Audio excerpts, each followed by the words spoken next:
Imagine एक 14 साल का जूइश इमिग्रेंट लड़का अपने पिता के मौत के बाद अपनी माँ को छोड़ अकेला 7 समंदर पार अमेरिका पहुँचता है। ना कोई डिग्री, ना कोई कनेक्शन, पर दिल में एक ही सपना कि कुछ बड़ा करके दिखाना है। कैओटिक पोर्ट्स पर भीड़ भाड़, शोर शराबा, अफरा तफरी के बीच जहाँ बड़े मर्चेंट्स ज्यादा पके हुए फलों को इग्नोर करके फेंक रहे थे, उस लड़के को वहाँ एक अपॉर्चुनिटी दिखी और सिर्फ कुछ ही सालों के अंदर उसने रेल नेटवर्क्स पर कंट्रोल बनाए, अपनी खुद की शिपिंग फ्लीट बनाई और सैकड़ों एकर्स में जमीनें खरीदी। ट्रॉपिकल जंगलों के बीच उसने नए शहर खड़े कर दिए। गवर्नमेंट्स के साथ नेगोशिएशन हुई और शहरों का ऑपरेशन उसके बिजनेस मॉडल के हिसाब से चलने लगा। ये कहानी है सैम ज़ेमुराई की, एक गरीब इमिग्रेंट लड़का जिसने रिजेक्ट हुए फलों से अपनी सफर की शुरुआत की और धीरे धीरे सेंट्रल अमेरिका के फ्यूचर पर अपना कंट्रोल जमा लिया। सैम ज़ेमुराई का जन्म साल 1877 में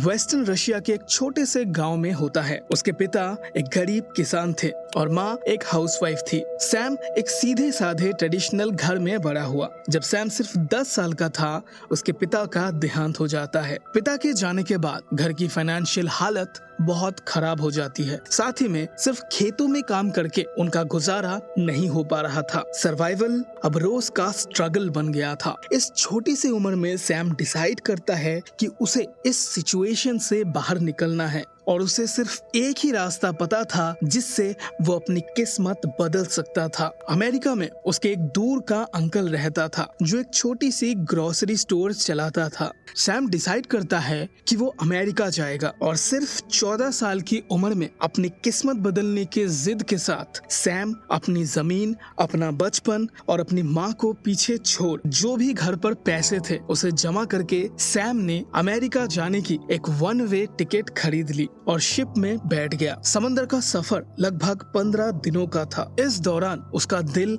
बार बार अपनी माँ के लिए तड़पता था, लेकिन साथ ही में मन में एक उम्मीद थी कि शायद ये रिस्क उसे उसकी जिंदगी की इन सारे परेशानियों से आजाद कर सकती है। जब सैम अमेरिका पहुंचा तो उसके पास ना पैसे थे, ना रहने का ठिकाना। जेब में सिर्फ एक कागज का टुकड़ा था जिस पर उसके अंकल का पता लिखा हुआ था। सिर्फ 14 साल की उम्र में वो एक ऐसे देश में बिल्कुल अकेला था जहाँ की ना वो भाषा जानता था, ना ही लोगों को जो उसकी मदद कर सके। कभी कभी लोग समझ ही नहीं पाते कि वो क्या कह रहा है और कभी कभी समझ के भी अनजान बने रहते। पर सैम ने कभी भी हार नहीं मानी। वो बच्चा जरूर था लेकिन उसके इरादे बहुत मजबूत थे। सैम ने बड़े मुश्किल से अपने अंकल को ढूंढ लिया। वहीं से उसके रहने और खाने का पहला जुगाड़ हो गया था, लेकिन अभी उसे काम भी ढूंढना था। तो सैम छोटे मोटे शॉप्स या वेयरहाउसेस में हेल्पर की जॉब करने लग जाता है। लेकिन सैम जानता था ये सिर्फ थोड़ा सा सहारा है। वो एक पल के लिए भी आराम से बैठता नहीं था। पर सैम में एक बात थी, वो बहुत ही ऑब्जर्वेंट था। अपने आसपास हो रही हर छोटी चीजों को वो बहुत ध्यान से नोटिस करता था। हर कन्वर्सेशन ध्यान से सुनता, कस्टमर से बात करता, सप्लायर्स के पास जाता और समझने की कोशिश करता कि एक छोटा बिजनेस असल में चलता कैसे है, लोग क्या चाहते हैं, उनकी जरूरतें क्या है। हर बातचीत, हर सवाल एक लेसन था और सैम सब कुछ अब्सॉर्व कर लेता था। वो हर तरह के काम करने लग गया था। फ्लोर साफ करना, डोर टू डोर डिलीवरीज, वो हर एक पैसा ध्यान से सेव कर रहा था ताकि जब भी कोई अपॉर्चुनिटी उसकी तरफ आए तो वो बिल्कुल रेडी रह सके। और फिर अपॉर्चुनिटी आती है। साल 1893। सैम को अमेरिका आए हुए अब 2 साल हो चुके थे। वो अब 16 साल का था। अलाबामा की एक बिजी स्ट्रीट पर चलते हुए उसने अपनी जिंदगी में पहली बार एक फ्रूट स्टॉल पर कुछ केले देखे। केला 19वीं सेंचुरी के एंड तक भी एग्जॉटिक फ्रूट था। सैम क्यूरियस हो जाता है। वो स्टॉल के पास पहुंचा और वेंडर से तरह तरह के सवाल पूछने लगता है। लेकिन सैम को ये आइडिया भी नहीं था कि एक दिन यही केला उसके साथ साथ एक पूरे कॉन्टिनेंट की जिंदगी हमेशा के लिए बदल के रख देगी। अपने रोज के कामों के बीच सैम को एक दिन ये एहसास हुआ कि इन सब छोटे मोटे कामों से उसकी जिंदगी कभी नहीं बदलेगी। अगर सच में उसे कुछ बड़ा करना है तो उसे वहाँ जाना होगा जहाँ हर रोज हजारों लाखों डॉलर्स के सामान खरीदे और बेचे जाते हैं। और कुछ दिनों के सोच विचार के बाद सैम ट्रेन पकड़कर अलाबामा जाने का फैसला करता है, जो यहाँ से लगभग 230 किलोमीटर दूर एक बिजी पोर्ट था, जहाँ से पूरे सेंट्रल अमेरिका से फ्रूट्स को शिप से अनलोड किया जाता था। वहाँ पहुँच के उसका दिमाग खराब हो जाता है। जिस केले को एग्जॉटिक फ्रूट समझा जाता है, वैसे हजारों पके हुए केलों को वेस्ट समझकर फेंका जा रहा था। सैम एक सेकंड के लिए बड़ा ही उदास हो गया। उसे उसके बचपन के दिन याद आ रहे थे, जब कई कई दिनों तक वो और उसकी माँ सिर्फ एक टाइम खाना खा के दिन गुजार देते थे। इस मोमेंट पर सैम एक फैसला करता है, क्या इन केलों को अगर वो खरीद ले और कम दाम में इन्हें जरूरतमंदों को बेचे, इससे क्या वो पैसा कमा पाएगा। उसका प्लान सिंपल था, जो भी थोड़े बहुत पैसे उसके पास मौजूद थे, उनसे केलों का एक पूरा स्टॉक खरीदना और फिर उन्हें पास के शहरों में रीसेल करना। पहली नजर में ये स्ट्रेटेजी काफी सिंपल लगती थी, लेकिन चीजें उतनी भी सिंपल नहीं थी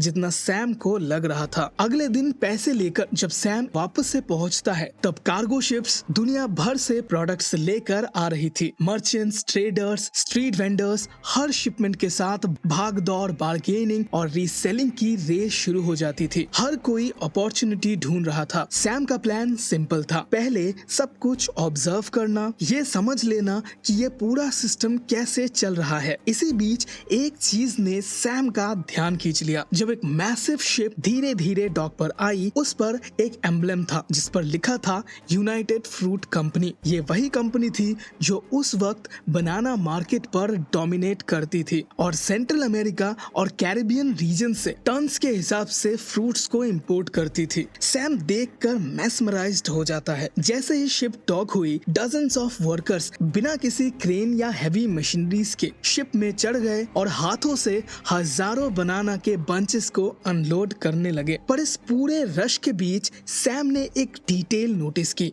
कार्गो अनलोड होने के बाद यूनाइटेड फ्रूट के लोगों ने केलों को अलग अलग कैटेगरीज में रखना शुरू कर दिया था। यहाँ इन फ्रूट्स को 3 अलग पाइल्स में बांटे जा रहे थे। पहली पाइल में बिल्कुल ग्रीन बनानास, जो सबसे ज्यादा टाइम तक फ्रेश रहते थे और उनकी वैल्यू सबसे ज्यादा थी। ये सीधे ट्रेन के डब्बों में लोड हुए और पूरे कंट्री में भेज दिए गए। दूसरी पाइल में था येलो बनानास, जो थोड़े बहुत पकना शुरू हो चुके थे। ये ग्रीन बनानास के मुकाबले ज्यादा टाइम तक नहीं चल सकते थे, इसीलिए इन्हें लोकल और छोटे ट्रेडर्स को डिस्काउंट पर बेचा जाता था। और फिर आई तीसरी पाइल, वो पाइल जिसे कोई नहीं चाहता था, जिन पर थोड़े बहुत डार्क स्पॉट्स आ चुके थे। ये बैच खाने के लिए अभी बिल्कुल परफेक्ट था, लेकिन ट्रांसपोर्ट के लिए नहीं, और कंपनी के लिए ये सिर्फ वेस्ट था। हर शिपमेंट में लगभग 15% स्टॉक ऐसे ही ज्यादा पक जाता था, जिसके बाद इन्हें फेंक दिया जाता था। सैम के लिए ये एक गोल्डन अपॉर्चुनिटी थी।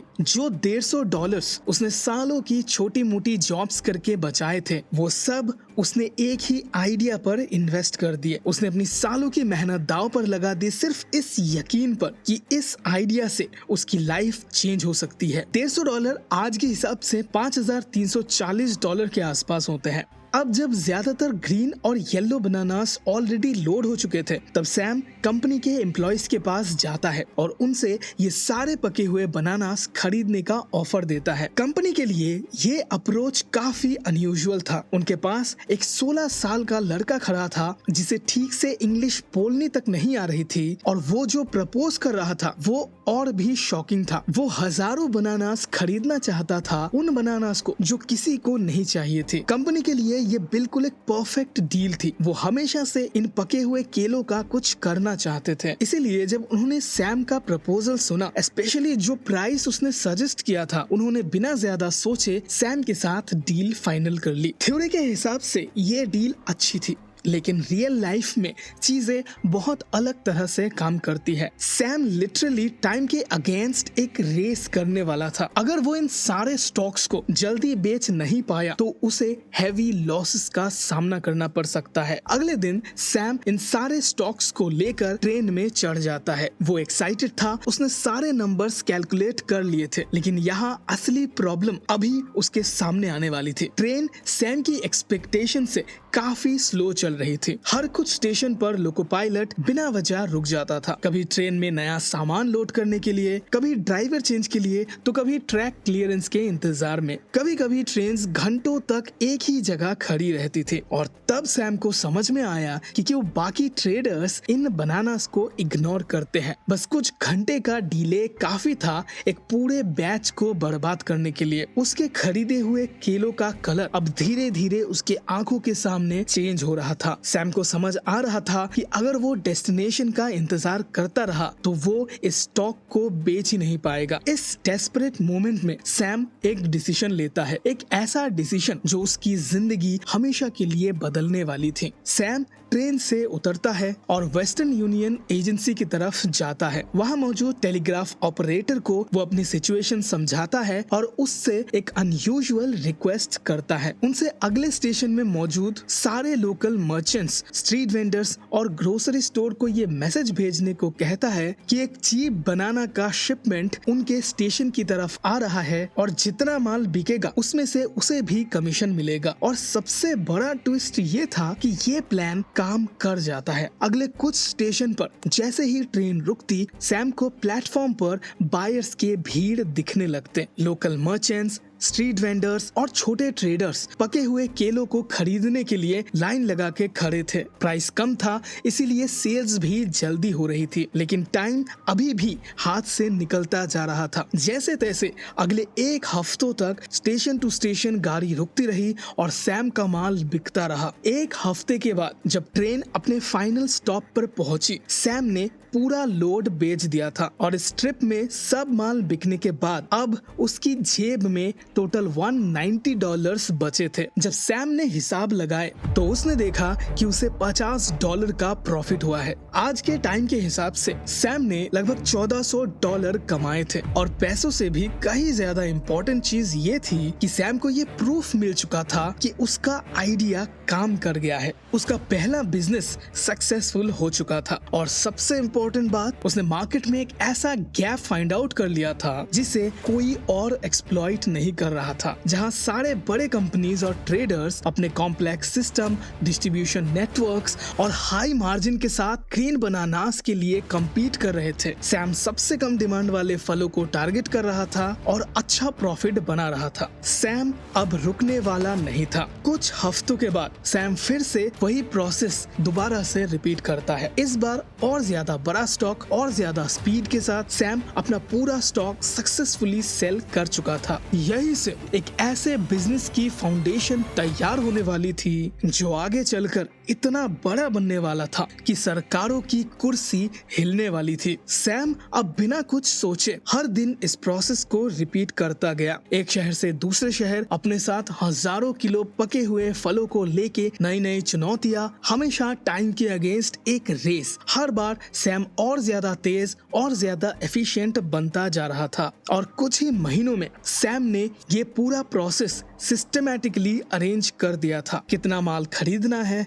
कहाँ बेचना है और किसको बेचना है। धीरे धीरे लोग उसको नोटिस कर रहे थे, लेकिन सैम यही रुकता नहीं है। उसने अपनी स्ट्रेटजी को और इम्प्रूव करने का फैसला किया। सैम अब हर दिन लाखों का सेल्स कर रहा था और साल 1903 आते आते ये नंबर करोड़ों में पहुंच गया था। लेकिन इसी साल एक अनएक्सपेक्टेड चीज होती है। उसकी लाइफ का पहला बड़ा चैलेंज उसे मिलने वाला था। सैम ने मार्केट में लो क्वालिटी बनानास से पूरा मार्केट ओवरफ्लो कर दिया था, जिससे यूनाइटेड फ्रूट के प्रीमियम बनानास की डिमांड पे इफेक्ट पड़ रहा था। अलाबामा के पोर्ट पर सैम अब सबसे बड़ा बायर बन चुका था। यूनाइटेड फ्रूट प्लस दूसरी कंपनीज के राइप और रिजेक्टेड बनानास को वो ऑलमोस्ट डेली बल्क में उठाता था। सबको कैश में पेमेंट करता था। Dock managers, shipping agents, local United Fruit staffs, सबसे उसकी अच्छी अंडरस्टैंडिंग बन चुकी थी। लेकिन सैम की यही तेजी यूनाइटेड फ्रूट कंपनी के आंखों में चुभ रही थी और उन्होंने धीरे धीरे सैम पर प्रेशर बनाना शुरू कर दिया। उसे एक तरह से हर चीज में धीरे धीरे साइड लाइन किया जाने लगा। उसके शिपमेंट में डिले किया जाता, किसी दिन उसके डिमांड की आधी सप्लाई उसे दी जाती तो कभी उसे खाली हाथ वापस लौटा दिया जाता। तो कभी यूनाइटेड फ्रूट कंपनी खुद ही हजारों क्रेट्स मार्केट से भी कम प्राइसेस में मार्केट में डंप कर रही थी, जिससे सैम जैसे ट्रेडर्स का प्रॉफिट मार्जिन बिल्कुल खत्म हो रहा था। ये सारी चीजें देखने के बाद सैम को समझ आ चुका था कि उसे अब इस पूरे सिस्टम पर कंट्रोल बनाना होगा, और इसी वक्त सैम एक और बोल्ड स्टेप लेने वाला था। वो डायरेक्टली केलो को इंपोर्ट करने का फैसला करता है, लेकिन चैलेंजेस भी उतने ही बड़े होंगे। उसे फॉरेन प्रोड्यूसर्स से डील करनी होगी, फर्टाइल लैंड खरीदना होगा, और सबसे इम्पोर्टेंट अपने खुद के शिप्स खरीदने पड़ेंगे जिससे फ्रूट्स को पोर्ट तक लाया जा सके, और इसके लिए उसे हैवी अपफ्रंट इन्वेस्टमेंट भी चाहिए होगी। इसी वक्त सैम की जिंदगी में एंट्री होती है एशबेल हबर्ड की, एक इन्वेस्टर जो सैम के टैलेंट पर पैसा लगाने को रेडी था। दोनों ने मिलकर एक छोटी सी शिपिंग फ्लीट खरीदी। क्यूआमिल फ्रूट कंपनी नाम से एक कंपनी खरीद ली। इस कंपनी के पास 100 एकड़ से भी ज्यादा जमीनें थी जो केले उगाने के लिए एकदम परफेक्ट थी। सैम का प्लान सिंपल था, अपने खुद के जमीन पर प्लांट्स ग्रो करना, जिसके बाद लोकल प्रोड्यूसर्स के साथ डायरेक्ट डील्स करके टन्स के हिसाब से केलों को सीधा यूएस के एक्सपोर्ट मार्केट में बेचना। लेकिन सबसे शॉकिंग चीज ये होती है कि यूनाइटेड फ्रूट कंपनी सैम के नए बिजनेस में पैसा इन्वेस्ट करने का प्रपोजल देती है, ये जानते हुए कि सैम आगे चलकर उनका डायरेक्ट कंपेटिटर बन सकता है। एक छोटे ट्रेडर और पूरे इंडस्ट्री के सबसे बड़े नाम के बीच ये पार्टनरशिप किसी को समझ नहीं आती है, लेकिन यूनाइटेड फ्रूट कंपनी को सैम के बिजनेस का 10% स्टेक मिल गया था, और बदले में सैम को पैसा मिल रहा था जिसकी उसे जरूरत थी। सैम अब प्लांटेशन से लेकर शिपमेंट तक अपने हाथ में लेने वाला था। इसी सोच के साथ सैम ने उसकी जिंदगी का सबसे बोल्ड डिसीजन लिया। वो अमेरिकन पोर्ट्स की कंफर्ट को छोड़कर सीधा सेंट्रल अमेरिका के जंगलों में रहने चला जाता है। यहाँ कोई रेडीमेड फार्म नहीं था, सिर्फ चारों तरफ जंगल, गर्मी और मलेरिया जैसी भयानक बीमारी का खतरा था। यहाँ पहुँचते ही सैम सबसे पहले ये पूरा एरिया घूम के देखने लगता है, कभी घोड़े पर तो कभी पैदल चलते हुए। सैम यहाँ की मिट्टी को चेक करता है, यहाँ के नदी के फ्लो को अच्छे से समझता है। गांव, फॉरेस्ट, प्लांटेशंस खुद देखकर, खुद समझकर उसे ग्राउंड रियलिटी समझनी थी। वो सबसे पहले यहाँ के इन्फ्लुएंशियल लोगों से पर्सनली मिलता है। Government officials, local power brokers. थोड़े पैसे सही जगह पर लगाने से सैम के लिए काफी सारे दरवाजे खुल गए थे और उसने बहुत ही सस्ती जमीनें खरीदनी शुरू कर दी। सैम जानता था कि यहाँ की मिट्टी केले उगाने के लिए एकदम परफेक्ट है और इसमें उसका किसान बैकग्राउंड काम आ रहा था। फिर शुरू होता है असली सफर। सैकड़ों की तादाद में वर्कर्स हायर किए जाते हैं, जंगलों को साफ करके प्लांटेशंस खड़ी की जाती है। कंडीशंस काफी ज्यादा मुश्किल थी, जहरीले सांप, बिच्छू, मच्छर। पर सैम ऑफिस में बैठने वाले लोगों में से नहीं था। वो वर्कर्स के साथ साथ खेतों में मेहनत करता, ट्रेले साफ करता, बीजे लगाता, जिससे वहाँ के लोग उसकी इज्जत करने लगे। सैम ने अपने वर्कर्स के लिए एक छोटा सा गाँव भी बनवा दिया था। जंगल के बीचों बीच एक नई सेटलमेंट खड़ी हो जाती है और इन कुछ सालों में ही सैम की प्रैक्टिकल नॉलेज सिर्फ रिपोर्ट पढ़ने वाले कॉम्पिटिटर से कहीं ज्यादा गहरी हो चुकी थी। वो केलों को प्लांटेशन से लेके शिपमेंट तक हर एंगल से समझ चुका था। सैम के डील्स अब इतने स्ट्रॉन्ग हो चुके थे कि वो यूनाइटेड फ्रूट, जो इंडस्ट्री के सबसे बड़े जायंट है, उसके बराबर प्राइसेस पर अब सैम के बनानास बिक रहे थे। लेकिन सैम यहीं पर रुकने वाला नहीं था। वो और ज्यादा लैंड खरीदने का सोचता है, लेकिन एक प्रॉब्लम ये थी कि वो ऑलरेडी बहुत ज्यादा हैवी डेट में डूबा हुआ था। बैंक्स उसे और लोन देने से इनकार कर देते हैं। केलों का बिजनेस रिस्की था। फ्लड्स, सूखा, पेस्ट्स, कुछ भी हार्वेस्ट को बर्बाद कर सकता था। फिर भी सैम को लगा कि ये उसके लाइफ का एक टर्निंग पॉइंट होने वाला है, इसीलिए उसने यूएस वाले अपने पार्टनर को मैसेज भेजा। सैम को बहुत अच्छे रेट्स पर कई एकड़ जमीन मिल रही थी और यूनाइटेड फ्रूट कंपनी को पता चलने से पहले उसे वो जमीन एक्वायर करनी थी। पर सैम का पार्टनर यहाँ सहमत नहीं होता। वो पहले डेट्स को सेटल करना चाहता था। यहाँ दोनों की सोच बिल्कुल ऑपोजिट थी, जिससे दोनों पार्टनर्स के बीच पहली बार क्लैशेस होने लग जाते हैं। तब सैम एक अनयूजुअल प्रपोजल रखता है। उसने उसके पार्टनर के कंपनी शेयर्स को खरीद लिया और उसे